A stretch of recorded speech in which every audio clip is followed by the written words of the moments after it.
A dimensão internacional do comércio é muito mais enfatizada pelos analistas políticos, aqueles que discutem relações internacionais, aqueles que discutem as negociações internacionais, aqueles que discutem a diplomacia, né? E é natural que seja assim, porque, em grande medida, surge dentro dos próprios países toda uma série de defesas por parte de grupos de interesse, por parte de ideólogos de processos de desenvolvimento nacional, questionando a validade da teoria geral de comércio. Então, os governos, gostem ou não os economistas, os governos nacionais, assim como passaram a regular várias dimensões da vida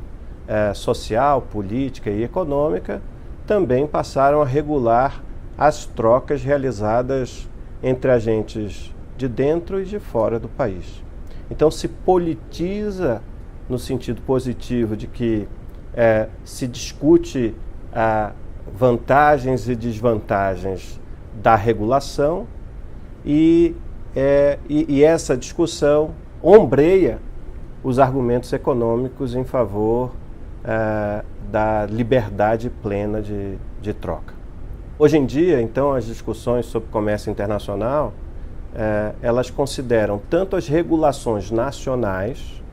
quanto as regras, os tratados, os acordos feitos na forma de regimes internacionais, sendo o mais conhecido desses regimes o Acordo Geral de Tarifas e Comércio, que atualmente é mantido pela OMC, né? Então, toda a discussão sobre a regulamentação do comércio, ela tem como fundamento a discussão de algo que, no limite, é uma visão sobre o interesse nacional, o interesse do país. Então, mesmo que fosse vantajoso para o agente econômico doméstico comprar livremente do exterior e vender livremente para o exterior, em outras palavras, comprar e vender sem a incidência de restrições e sem a incidência de tributação, é um aspecto da discussão política se essa transação livre engrandece o conjunto do país, enriquece o conjunto do país e coloca o processo de desenvolvimento numa perspectiva sustentável. Então essa digamos assim, são as duas faces do comércio internacional, sua natureza mais propriamente econômica e a sua dinâmica regulatória. Quando a gente traz essas questões para os aspectos mais práticos e menos teóricos, algo que a gente precisa levar muito em conta é o fato de que todo o processo produtivo está encadeado. A própria separação entre setor primário, setor secundário, setor terciário da economia,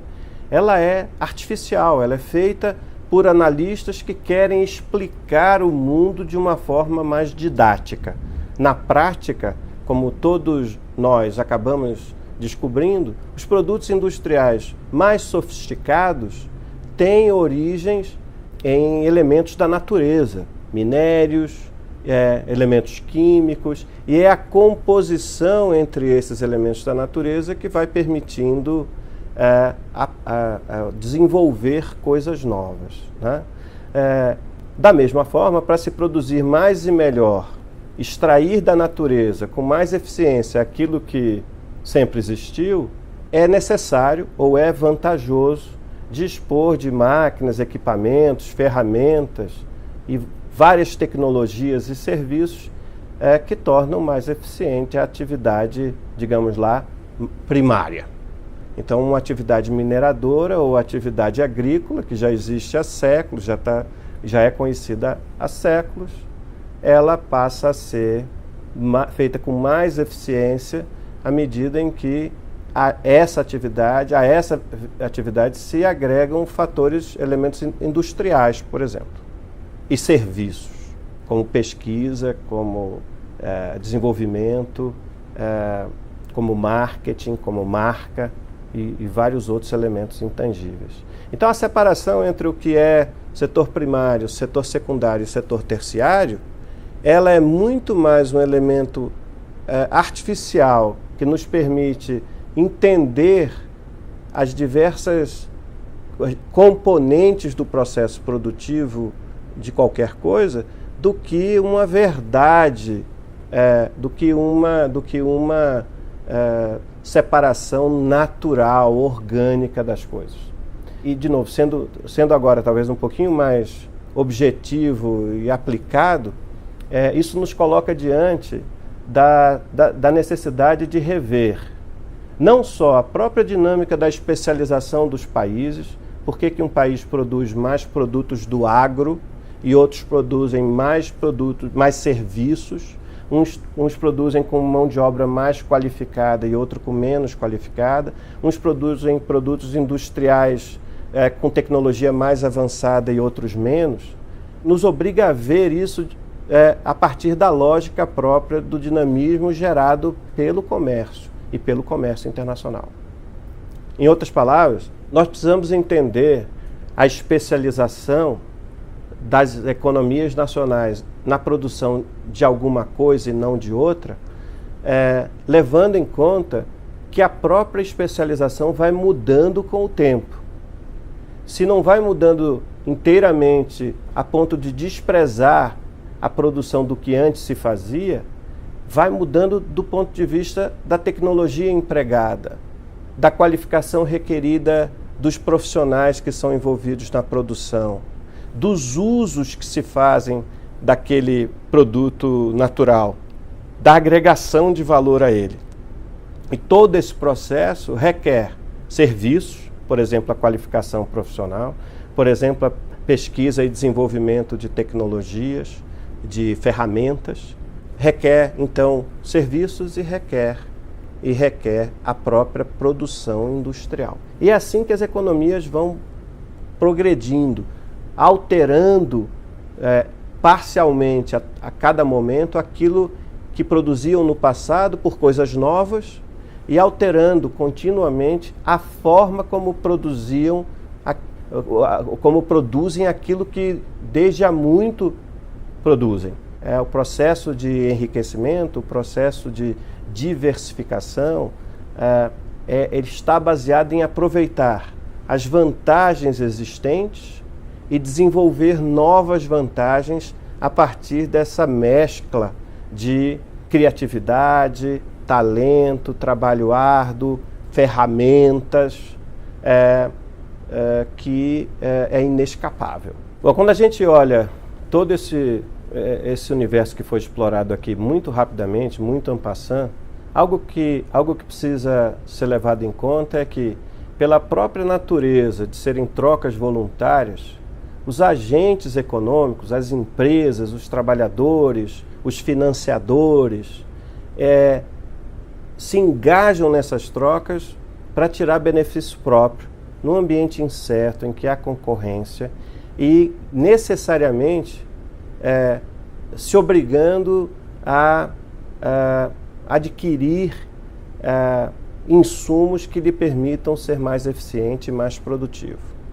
É por isso que a agenda fundamental do comércio internacional é sempre em direção de abrir mais as economias nacionais, quer por meio de acordos bilaterais ou regionais, quer por meio de decisões unilaterais. E essa abertura não é necessariamente a mesma que se fazia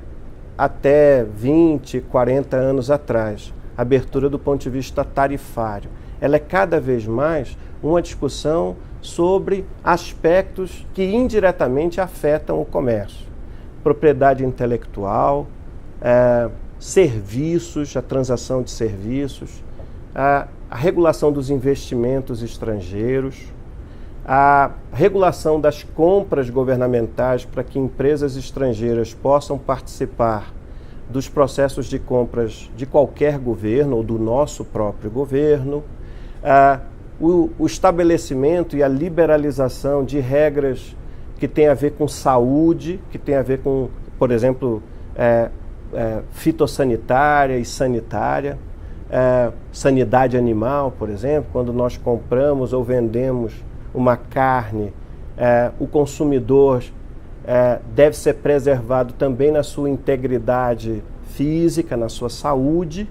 barreiras técnicas de outras naturezas, a defesa da concorrência, quer dizer, são todos aspectos que indiretamente afetam os fluxos de comércio e que a